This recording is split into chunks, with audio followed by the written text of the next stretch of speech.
Halo pemirsa Emuna TV. Di dalam video kali ini Elia Miron menjawab dengan berbagai banyak pertanyaan tentang teologi Islam dan teologi Kristen. Elia Miron adalah seorang selebritas internet dan TikToker yang dikenal karena membahas permasalahan sensitif antara teologi tiga agama Abrahamik, terutama hubungan antara teologi Islam dan teologi Kristen. Selain itu, Elia Miron juga dikenal karena keberaniannya dalam menyuarakan kebenaran. Ia tidak ragu untuk berbicara tentang nilai-nilai moral yang sesuai dengan ajaran Alkitab, meskipun hal itu seringkali membuatnya berhadapan dengan kritik atau tantangan. Keberanian ini membuatnya menjadi teladan dalam iman bagi banyak orang, mengingatkan mereka untuk tetap setia kepada Tuhan meskipun situasi tidak selalu mudah. Mari bersama-sama kita akan menyimak Elia Miron menjawab. Jangan lupa terus dukung Emuna TV dengan cara like, subscribe, komen, dan share.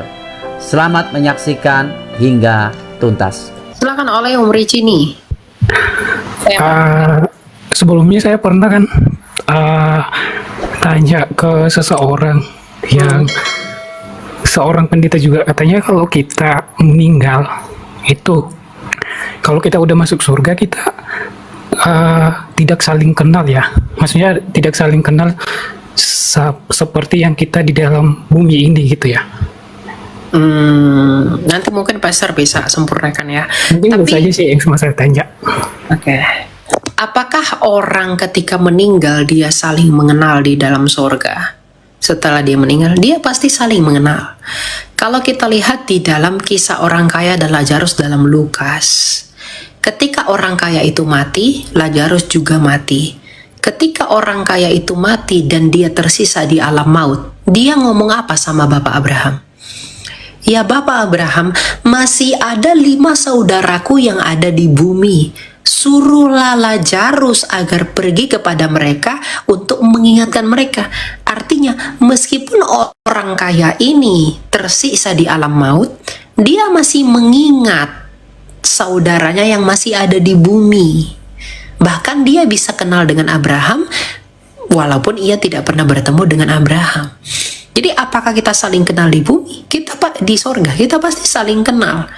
Dan di dalam saling kenal itulah, dan di dalam ingatan itulah Tuhan akan menghakimi kita. Kalau kita lupa ingatan, Tuhan menghakimi kita bagaimana?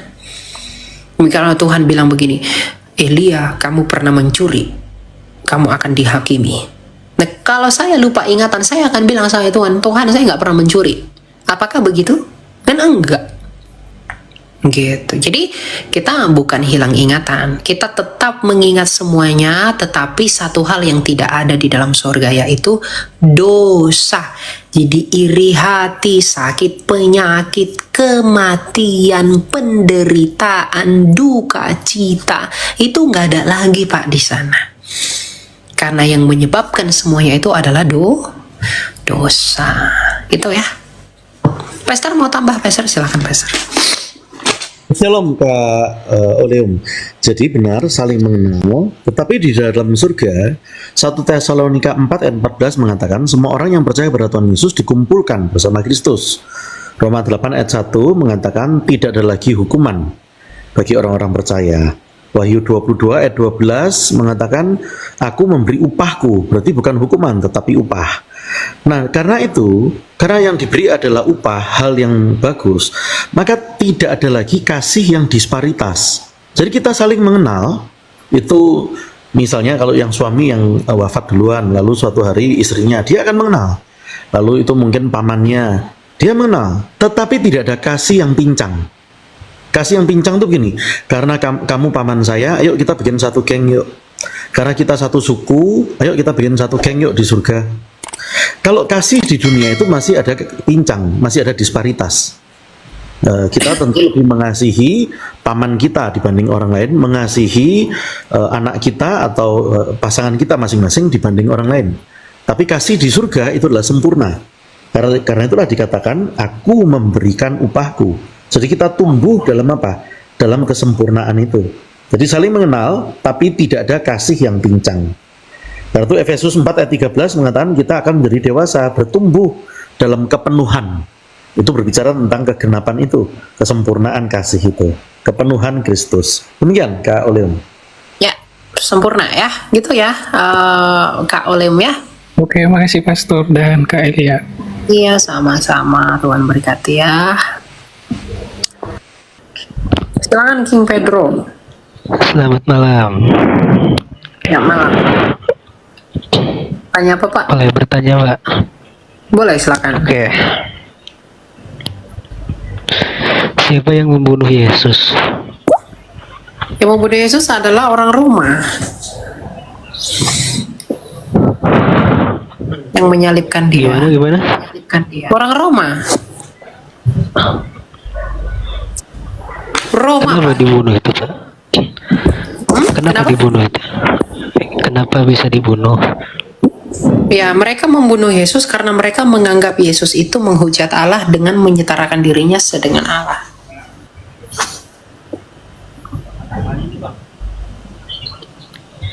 Halo? Emang ya, soalnya jawabannya beda-beda, Bang. Ya, beda-beda kan tidak bertentangan, Pak. Bedakan yang berbeda, bedakan yang berbeda. Kalau menyerahkan diri itu bagaimana? Ya, dia memang menyerahkan dirinya. Tapi bukan Yesus yang bilang menyerahkan diri itu bukan seperti nah salibkanlah aku, enggak gitu. Tapi dia ya mengikuti apa yang mereka mau. Mereka mau menyalibkan Yesus, ya Tuhan Yesus mengikuti yang mereka mau itu. Gitu. Meskipun dia tidak terbukti bersalah di pengadilan, tapi politik pada masa itu, Sanhedrin melalui imam besar Kayafas itu menuntut pemerintah Roma, Kaisar, melalui wali negeri waktu itu untuk menyalibkan dia. Makanya Pontius Pilatus cuci tangan. Lalu? Terus Tuhan bisa mati nggak? Yang mati itu kemanusiaannya, Pak. Itu aja. Iya, yang Tuhan tuh nggak bisa mati. Yang mati adalah kemanusiaannya, bukan keilahiannya. Ini adalah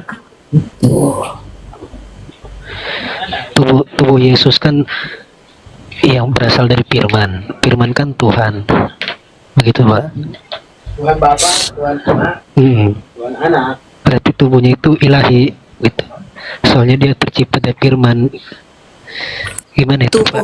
Bisa jelaskan? Tubuhnya itu bukan ilahi itu roh. Tubuh itu bukan ilahi, tapi tubuhnya Tuhan Yesus itu kudus, bukan ilahi. Ya, Firman kan menjadi manusia. Firman kan menjadi manusia. Gimana itu? Firman menjadi manusia itu bukan transubstansiasi. Bapak ngerti transubstansiasi? Tidak. Dia bukan transubstansiasi. Transubstansiasi itu berganti substansi, bukan, Pak. Tapi dia kosubstansiasi. Artinya keilahian dan kemanusiaan ketika dia berinkarnasi, sarx egeneto dalam bahasa Yunaninya, itu keilahian ini menambahkan kodrat. Sama seperti kamu memakai baju. Bukan berarti tubuhmu ini berubah jadi baju. Kamu punya baju, kamu punya tubuh.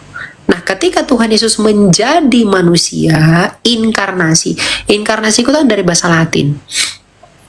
Inkarni endi itu di dalam, karni itu daging. Makanya karnivora itu pemakan daging.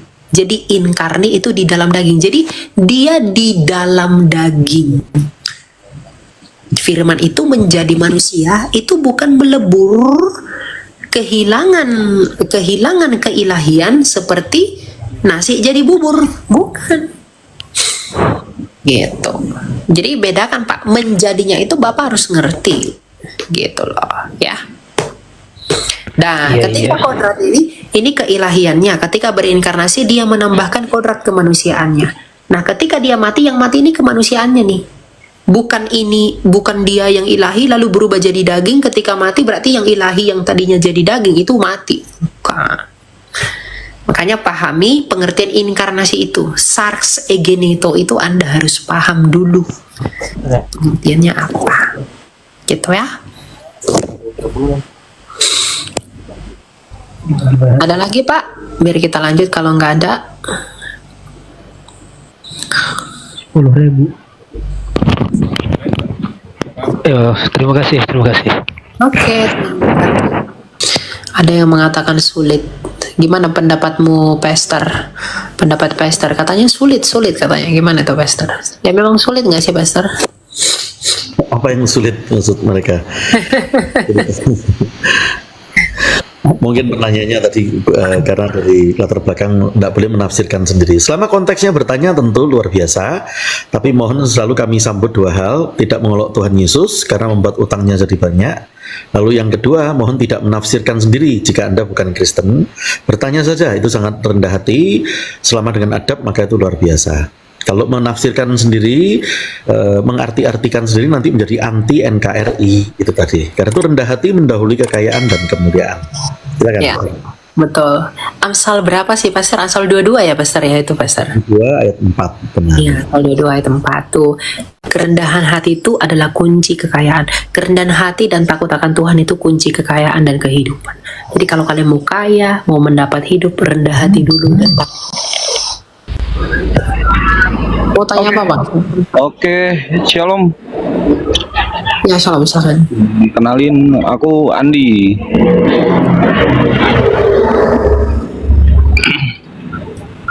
Oke, mau nanya, Bang, mohon izin. Ya. Bukan konteksnya sih, bukan dari Alkitab. Ini maksudnya mau sharing aja atas diri sendiri gitu. Ya, di sini ada Pastor. Ya, silakan. Mau apa? Ya. Apakah perlu kita untuk pengakuan dosa? Apakah sangat penting? Silakan, Pastor. Apakah penting pengakuan dosa? Ya, shalom Kak Dims ya, Tuhan Yesus sayang Kak Dims. Pengakuan dosa tentu penting, tapi tidak diartikan sebagai harus di depan seseorang. Pengakuan dosa tentu adalah kita di hadapan Elohim kita, di hadapan Allah kita. Nah, Daniel karena itu terkenal doanya penuh dengan kuasa, bahkan dia disebut menjadi pahlawan, karena dia selalu mendahului dengan apa? Dengan mengaku dosanya terlebih dahulu di hadapan Elohim kita. Jadi kalau pertanyaannya sekedar penting atau tidak, tentu penting, tetapi tidak diartikan harus di depan seseorang. Catat di Daniel 9 ayat 20 dan 23 bahwa Daniel mengaku dosa, lalu dia berdoa, maka dijawab. Karena itu untuk agar dijawab, maka perlu mengaku dosa di hadapan Elohim kita. Demikian Kak Dim. Ya, coba kamu kamu adalah kita nggak di situ, Dims? Pentingnya pengakuan dosa itu kamu harus tahu. Kamu adalah kita nggak di situ? Halo? Halo?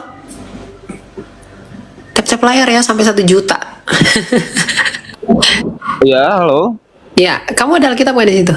Ya, ini ada Bang, ku pegang Bang. Coba buka 1 Yohanes 1 ayat 9. 1 Yohanes 1 Ayat 9. Ya, sebentar. Biar kamu tahu pentingnya pengakuan dosa itu apa sebenarnya. Tadi Pastor udah bawa kisah. Iya. Sebentar Bang, ku ambil dulu kacamata. Oke. 1 Yohanes 1 ayat 9.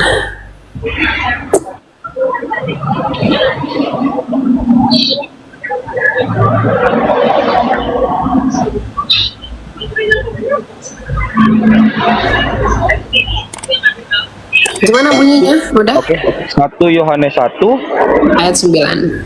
ayat 9. Ya. Demikian firman Tuhan, jika kita mengaku dosa kita, Jika kita mengaku dosa kita, oke, lalu maka ia adalah setia dan adil, Ia adalah setia dan adil, lalu sehingga ia akan mengampuni segala dosa kita mengampuni segala dosa kita, lalu dan menyucikan kita dari segala kejahatan. Dan menyucikan kita dari segala kejahatan kita. Jadi pentingnya pengakuan dosa itu adalah untuk memperoleh pengampunan dan penyucian atas dosa kita. Jadi kalau kamu tanya, penting nggak sih Kak Elia pengakuan dosa? Penting. Karena melalui pengakuan dosa, kamu merendahkan dirimu agar kamu memperoleh pengampunan dan juga penyucian dosa dari Tuhan Yesus. Dan yang paling penting begini, pengakuan dosa itu menjadi tanda bahwa kita adalah orang-orang yang dimeteraikan oleh Roh Kudus. Karena Roh Kudus yang diutus Tuhan Yesus yang keluar dari Bapa, Tuhan Yesus sendiri berkata bahwa ketika Roh Penghibur itu datang, Ia akan menginsafkan dunia akan dosa. Artinya, ketika kita menyadari dan mengakui bahwa kita adalah orang berdosa, maka kita adalah orang-orang yang dipenuhi dan dituntun oleh Roh Kudus. Dan sebaliknya, orang-orang yang tidak mau mengakui dosanya adalah orang-orang yang selalu mendukakan Roh Kudus. Jadi, pengakuan dosa itu penting selain untuk memperoleh pengampunan dan penyucian melalui Tuhan Yesus, tapi itu juga menjadi tanda bahwa kita adalah orang-orang yang termeterai oleh Roh Kudus. Rohnya yang kudus. Oke. Ya? Ya. Siap Bang. Oke. Terima kasih Bang. Oke, Tuhan Terima berkati. kasih Pastor. Iya sayang. Halo Pak Abdullah, mau tanya apa Pak? Saya mau tanya saja nih yang apa namanya tentang ini.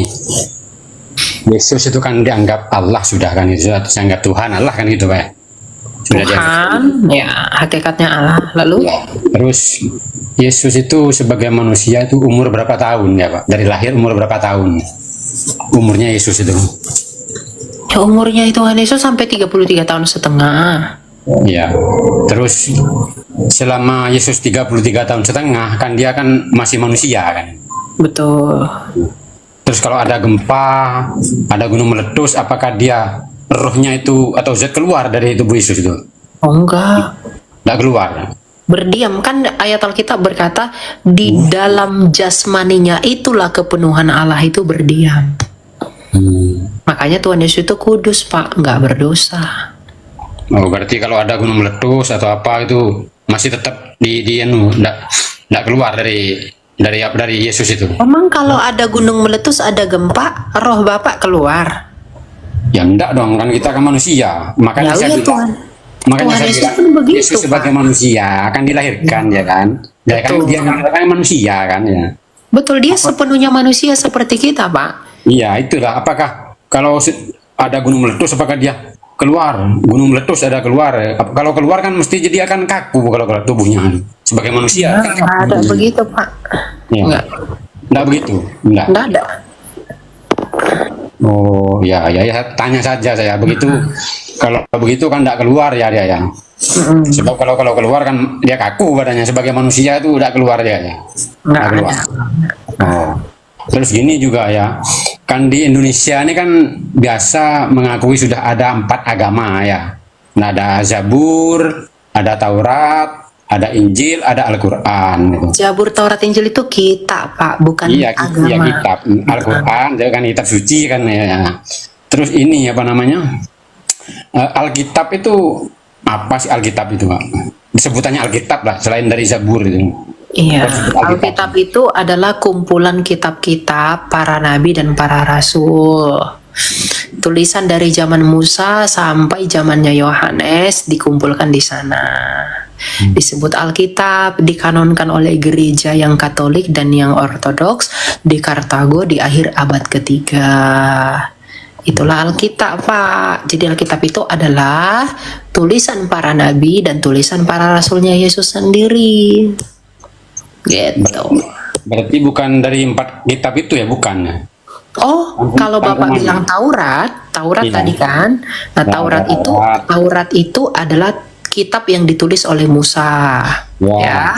Zabur itu adalah kitab yang ditulis oleh Daud, makanya disebut Mazmur dalam Kristen. Ya. Injil itu adalah kitab yang ditulis 4 rasul, yaitu Rasul Matius, Rasul Markus, Rasul Yohanes, dan Rasul Lukas. Jadi Injil itu bukan Tuhan Yesus yang tulis Pak. Karena Injil itu sendiri adalah Yesus sendiri, tapi kitab Injil adalah kitab yang mencatatkan mengenai kisah Sang Injil. Nah, yang mencatatkan kisah Sang Injil adalah 4 rasul, Matius, Markus, Lukas, Yohanes. Gitu. Berarti ada rasul lain lah kan, itu selain dari pemegang kitab tadi itu ya. Iya, rasul-rasulnya Tuhan Yesus kan muridnya Tuhan Yesus dari ke-12 rasul. Berarti yang merangkum itu ya, bukan Yesus sendiri, bukan. Bukan Yesus sendiri yang tulis, karena Yesus sendiri Yesus itu Injil itu. Gitu loh. Makanya disebut kitab Injil. Kitab Injil itu kitab mengenai Sang Injil, yaitu kitab mengenai Yesus. Nah, yang menulis itu yang menyaksikan Yesus. Siapa yang menyaksikan dia? Matius, Markus, Lukas, Yohanes, Petrus, Bartolomeus, Andreas, Filipus, dan murid-muridnya. Gitu. Yang saksinya itu yang. Iya, kesaksian. Makanya dalam 1 Yohanes 1 ayat 1 dikatakan, yang saya baca ya. Ya, boleh. Terus saya baca, Pak. Ya, boleh. Bapak dari mana, Pak, asalnya, Pak? Jember, Jawa Timur. Oh, Jawa Timur. Nah, dalam 1 Yohanes 1 dikatakan begini, Pak. Apa yang ada ini judul perikopnya kesaksian Rasul tentang firman hidup. Dikatakan begini, Pak. Apa yang ada sejak semula, yang telah kami dengar, yang telah kami lihat dengan mata kami, yang telah kami saksikan, dan yang kami raba dengan tangan kami tentang firman hidup Yesus Kristus, itulah yang kami tuliskan. Jadi yang dituliskan para rasul adalah kesaksian yang mereka lihat dengan mata mereka, yang telah mereka saksikan, yang telah mereka raba dengan tangan mereka tentang Yesus Kristus. Ketika itu ditulis, dijadikan dalam kitab. Nah, itulah ini. Gitu. Ya. Ya, terus gini, Mbak, kesimpulannya kok sampai keempat rasulnya itu bisa menganggap Yesus itu Tuhan atau Allah tuh gimana kok sampai ke sana gitu, Pak? Oh, karena Tuhan Yesus mengatakan dirinya Tuhan, Pak. Yohanes 13 ayat 13. Iya, Tuhan Yesus berkata, "Akulah Tuhan." Dalam Yohanes 13 ayat 13. Tuhan Yesus dalam Yohanes 8 ayat 24 berkata, kalau kamu tidak percaya bahwa akulah Mesias itu, kamu akan mati dalam dosamu. Dalam Yohanes 8 ayat 22, Tuhan Yesus berkata, "Aku bukan dari dunia ini, kamu dari dunia ini." Lalu ayat 23-nya Tuhan Yesus berkata, "Kamu dari dunia, aku bukan dari dunia ini. Kamu dari bawah, aku dari atas." Lalu Tuhan Yesus dalam Wahyu 22 ayat 16 berkata, "Aku mengutus malaikatku." Tuhan Yesus berkata dalam Yohanes 14 ayat 6, "Akulah jalan dan kebenaran dan hidup. Tak seorang pun yang dapat datang kepada Bapa kalau tidak melalui aku." Lalu dia juga berkata bahwa dia adalah anak Allah. Dia juga berkata bahwa akulah kebangkitan dan hidup. Dialah yang telah mengalahkan kematian. Dialah yang telah mengalahkan kuasa maut. Dengan demikian, artinya ketika dia berhasil mengalahkan kuasa maut, dia adalah Tuhan atas segala kerajaan. Makanya dia dikatakan King of Kings, Raja dari segala raja. Tongkat Yehuda, kepemimpinan Daud, dari tunasnya Daud. Ya, terus ini lagi, Mbak, apa namanya? Yang Satu lagi ya, Pak, ya. Nanti satu lagi nanti saya di bawah masih banyak ya, Bapak. Ini yang dikatakan sering dianggap juru selamat itu maksudnya gimana, Mbak? Yang menjadi juru selamat gitu, Mbak? Ya, juru selamat di itu dunia, kan juru selamat di dunia apa nanti di akhirat, Mbak? dia adalah juru selamat dunia, ya. Di dalam Lukas 2 ayat 11, malaikat berkata kepada penjaga domba, dia berkata begini, "Hari ini telah lahir bagimu Kristus Tuhan di kota Daud." Kristus itu adalah artinya Mesias atau juru selamat. Nah, artinya juru selamat ini adalah dia penyelamat. Nah, apa sih yang diselamatkan oleh Tuhan Yesus? Tuhan Yesus itu menyelamatkan manusia dari kuasa kematian. Bagaimana cara Tuhan Yesus menyelamatkan manusia dari kematian? Dengan mati untuk memasuki kematian itu dan mengalahkan kematian itu melalui kebangkitannya. Misalnya nih, Bapak mau menyelamatkan orang, dari hotel. Ya Bapak harus masuk dulu ke dalam hotel biar bisa membawa orang keluar dari hotel. Nah Tuhan Yesus mau menyelamatkan manusia dari kuasa dosa yaitu kematian dengan mengalami kematian dan menyelamatkannya melalui kebangkitannya agar orang yang percaya kepada Dia tidak lagi di dalam kuasa kematian atau kuasa maut, melainkan memiliki hidup di dalam Dia. Makanya kami yakin bahwa kami pasti ke sorga, kami pasti diselamatkan. Kenapa kami pasti diselamatkan? Karena Dia sendiri sudah mengambil kunci kerajaan maut yang membuat kami tidak bisa ke sorga. Artinya kuasa yang membuat kami nggak bisa ke sorga itu sudah dikalahkan oleh Tuhan Yesus. Jadi kami nggak perlu takut dengan kematian. Maka benarlah ucapan Rasul Paulus yang berkata, hidup adalah Kristus dan mati adalah keuntungan. Jadi bagi orang Kristen menurut 1 Korintus 15 ayat 55, kematian bukanlah ketakutan Pak bagi orang Kristen, tapi kematian adalah yang dinanti-nantikan karena melalui kematian tubuh kami yang dapat binasa ini harus digantikan dengan tubuh yang tidak dapat binasa melalui kebangkitan. Gitu Pak. Tapi kalau sudah berkuasa dia kan, kenapa kau harus nyamar jadi manusia itu? Harus masuk ke hotel. Dari luar kan bisa, dia dari langit kan bisa. Kalau udah masuk ke dalam. Kenapa Tuhan Yesus itu harus kenapa Tuhan Yesus itu harus capek-capek jadi manusia gitu ya Pak ya? Kenapa sih Dia harus capek-capek jadi manusia untuk mengampuni dosa? Karena begini Pak. Di dalam Ibrani 9 ayat 22 tidak ada pengampunan tanpa penumpahan darah. Gini. Kan pada mulanya kan Tuhan bilang sama Adam Hawa, kalau kamu berdosa kamu pasti mati. Artinya Tuhan itu kan sempurna Pak, firman-Nya itu ya dan amin. Berarti kalau dikatakan kalau kamu berdosa kamu pasti mati, artinya Dia nggak bisa meralat itu karena firman-Nya kekal. Maka semua yang berdosa harus mati Pak. Tetapi di satu sisi karena kasih-Nya Allah, Dia nggak mau kita mati. Maka Dia itu harus menggantikan kematian yang seharusnya kita terima agar kematian itu tetap terjadi sebagai upah dosa dari keadilan-Nya. Jadi kenapa sih Dia harus mati? Kenapa sih Dia harus capek-capek jadi manusia? Karena firman-Nya itu nggak berubah Pak. Langit dan bumi ini akan berlalu, tapi firman-Ku tidak akan berlalu. Jadi Dia jadi manusia, Dia harus datang jadi manusia, Dia harus menumpahkan darahnya sebagai tanda kasih-Nya bahwa ada yang mati menggantikan kematian kita. Dia kalau mengampuni begitu saja, oke lah, ku ampuni aja begitu dosamu. Gak apa-apalah, ku ampuni, aku gak perlu jadi manusia. Kalau Dia mengampuninya begitu saja, artinya Dia berkhianat terhadap firman-Nya sendiri kepada Adam dan Hawa. Bahwa semua orang berdosa harus mati. Kalau Dia mengampuninya begitu saja tanpa ada kematian, maka Dia mengkhianati firman-Nya sendiri. Nah Allah kami bukan Allah yang demikian Pak. Allah kami adalah Allah yang sempurna, yang kekal di dalam firman-Nya yang hidup itu.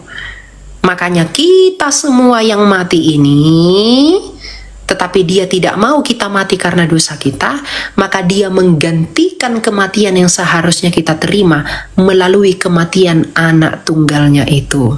Makanya ketika kita percaya kepada Yesus, kita memberi diri dibaptis, kita mati bersama dengan Yesus dalam baptisan. Kolose 2 ayat 11. Kita baca ya.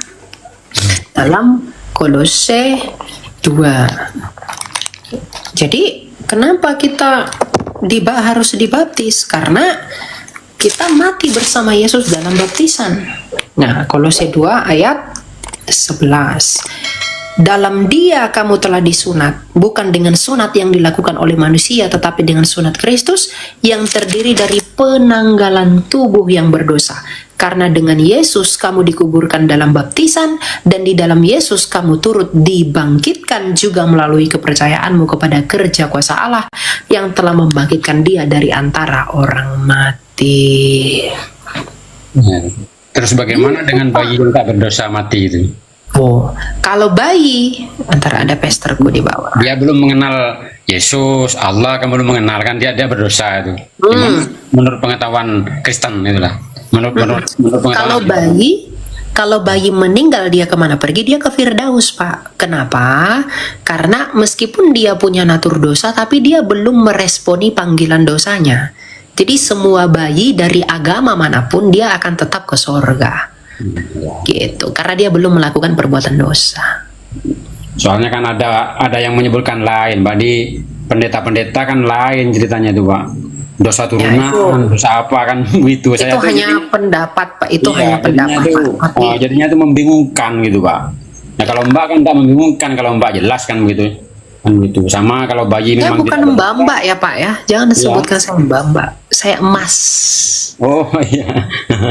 Iya, soalnya wajahnya seperti agak mirip perempuan. Oh ya. Saya terlalu manis mungkin ya. Iya, ya begitulah mungkin. Ya. Oke, ada lagi, Pak, biar kita lanjut, Pak. Ini apa namanya, kalau begitu kan memang sudah, saya juga bisa membedakan gitu kan. Berarti kalau bayi mati memang tidak ada dosa turunan kan, memang langsung sudah gitu kan. Sama dengan pengetahuan saya di Islam juga begitu, kalau bayi tanpa dosa langsung memang dilemparkan ke surga gitu. Di Islam juga begitu, Pak, di Islam, Pak. Ya, Tidak ada lain gitu, Pak. Tidak ada pengadilan lain gitu, kalau di Islam juga begitu. Ya. Gitu ya, Pak ya. Ya, sekali lagi tujuan saya ini cuma untuk mencari persamaan, tapi bukan untuk disamakan kan gitu. Ya, betul. Ya, syukron ya. Thank you, Pak. Tuhan berkati. Ya, Tuhan berkati ya. Ya. Ya, agak lain nanti. Ya, silakan Van Baims.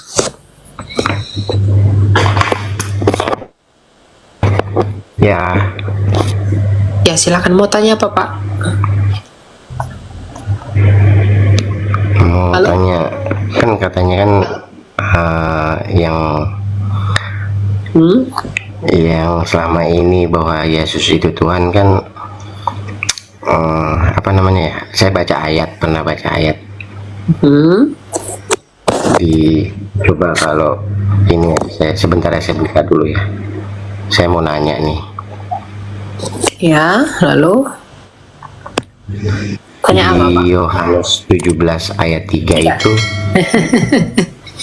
Iya, itu pertanyaan ke 5.000 miliar triliun kali dipertanyakan. Lalu apa yang mau? ya, itu bukankah sudah jelas itu Yesus itu utusan Allah? Iya, memang dia utusan. Dia memang utusan, tetapi bukan hanya utusan. Firman Allah, dia adalah utusan dalam pengertian apa, Pak? Dia adalah utusan karena dia firmannya Bapa yang keluar dari Bapa. Jadi Bapa itu mengutus firmannya menjadi manusia. Yohanes 1 ayat 14. Firman itu telah menjadi manusia dan diam di antara kita dan dinyatakan sebagai anak tunggal Bapa penuh kemuliaan. Kolose 1 ayat 15. Gambaran sang Bapa yang tidak kelihatan itu. Jadi memang Tuhan Yesus adalah utusan, tapi utusan yang bagaimana, Bapak Tuhan Yesus itu, Pak, diutus dulu baru lahir.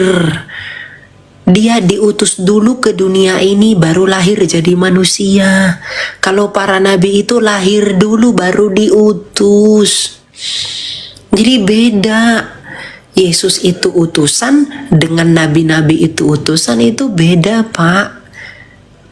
Bedanya apa? Wahyu 22 ayat 16, Tuhan Yesus mengutus para malaikat loh, Pak. Yang mengutus malaikat itu hanya Tuhan, Pak. Nabi itu nggak bisa utus malaikat. Malah malaikat yang mendatangi Nabi. Tapi Tuhan Yesus dalam Wahyu 22 ayat 16, dia mengutus malaikat. Jadi apakah Yesus utusan? Iya dan amin, Pak. Tetapi bukan hanya utusan. Yesus adalah firman Bapa yang Bapa utus dari dirinya sendiri untuk keluar menjadi manusia ke bumi ini. Betul. Kami nggak menolak itu. Ya, di situ kan ada juga tuh ayat di Markus 12 ayat 29. Ya. Ya. Yesus saja nyuruh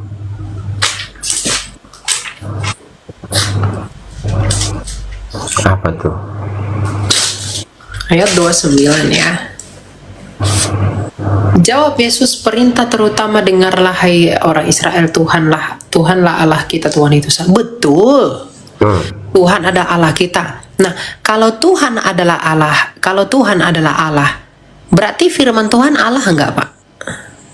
Ya, sebentar dulu, saya belum selesai. Enggak, coba jangan kembali dulu. Kalau Tuhan adalah Allah, berarti firman Tuhan dan rohnya Tuhan Allah enggak?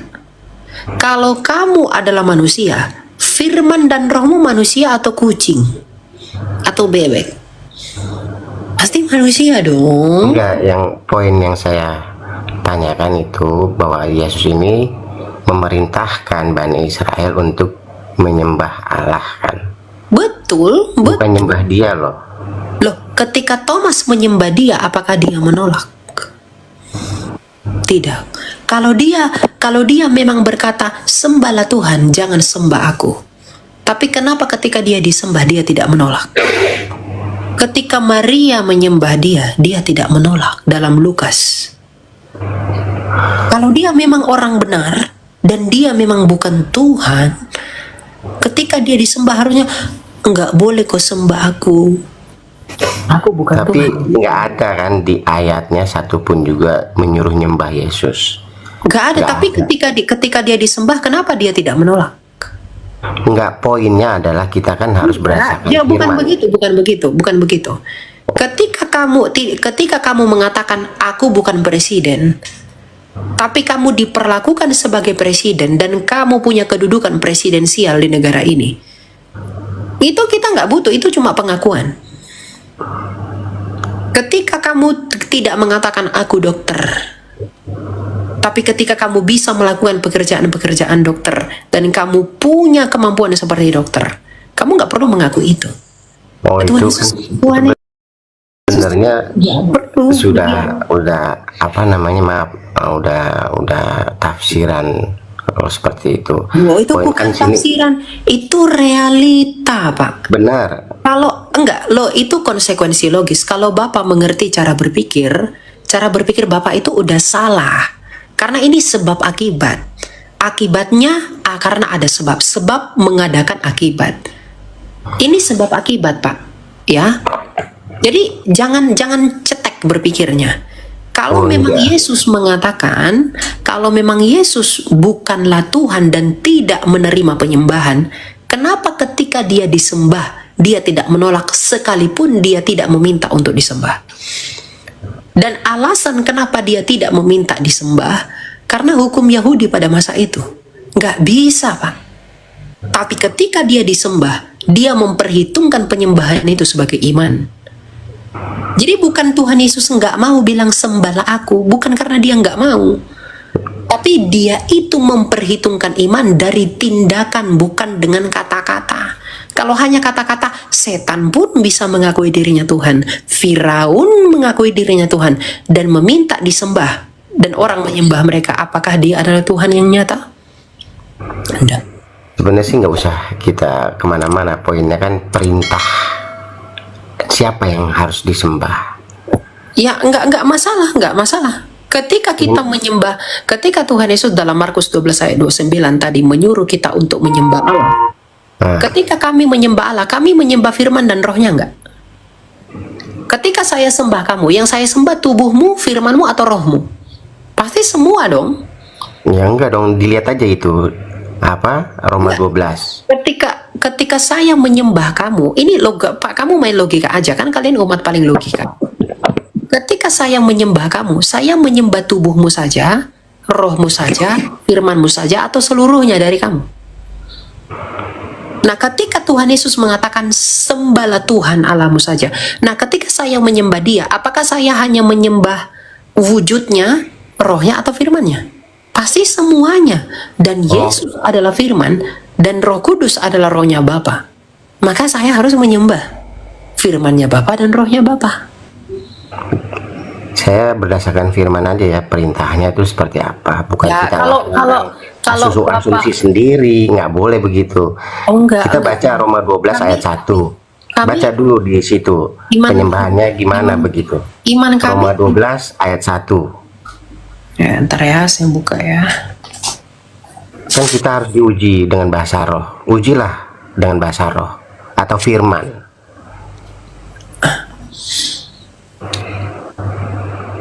Karena itu saudara, oleh kemurahan Allah, aku menasihatkan kamu supaya kamu mempersembahkan tubuhmu sebagai persembahan yang kudus kepada Allah. Oke, kepada Allah. Ya. Di dalam Ya, Ibrani 1 ayat 8, kenapa Yesus disebut Allah oleh Bapa? Sang Bapa itu memanggil Yesus sebagai Allah. Berarti persembahan kepada Allah juga berlaku kepada Yesus. Kita baca Ibrani 1 ayat 8. Kalau kamu mau nantang-nantang saya dengan skriptura, saya tampol kamu dengan skriptura. Tetapi tentang anak ia berkata, tahtamu ya Allah. Ini sang Bapa menyebut Yesus sebagai Allah. Mengapa kalau kamu terlalu skriptura dengan mengatakan Roma 12 kepada Allah itu ibadahmu sejati. Yesus juga disebut Allah oleh Bapa sendiri di dalam Ibrani 1 ayat 8. Itu nubuatan dari Mazmur. Kamu mau ngomong apa lagi?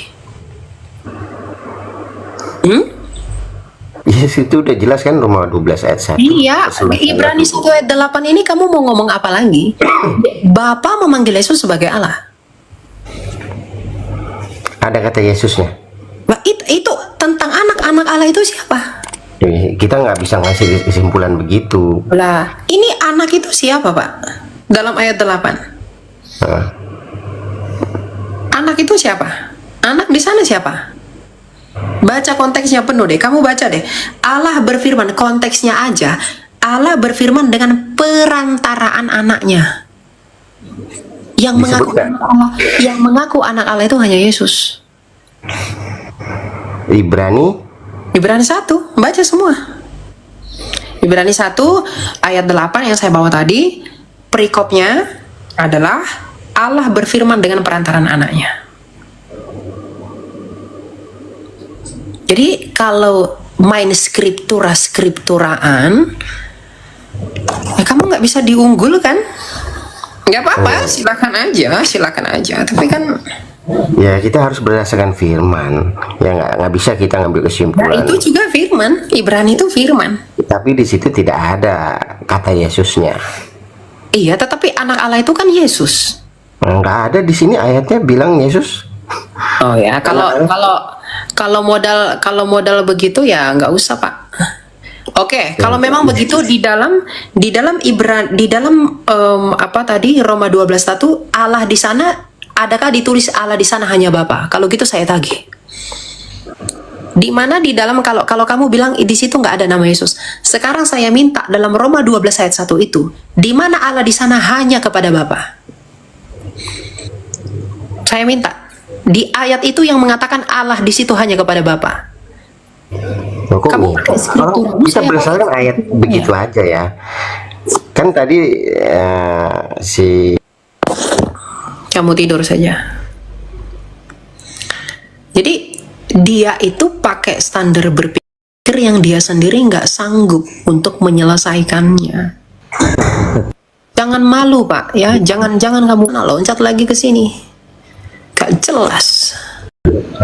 Bapak yang tadi itu, siapa itu namanya Kak Fan itu ya, Kak Elia kan sudah menjelaskan bulat. Namun Bapak kan bukan Kristen, jadi ya pasti nggak akan nyampai. Lalu kalau Bapak mengacu ke satu ayat, makanya jangan melom Kristen ya pasti nggak nyampai. Jangan menafsirkan. Kalau menafsirkan nanti membuat utangnya jadi banyak. Karena Bapak bukan Kristen, pasti nanti nggak nyampai itu. Rendah hati saja. Silakan Elia. Iya. Jadi di bawah bilang pada nge-like. Bener nggak sih nge-like ini?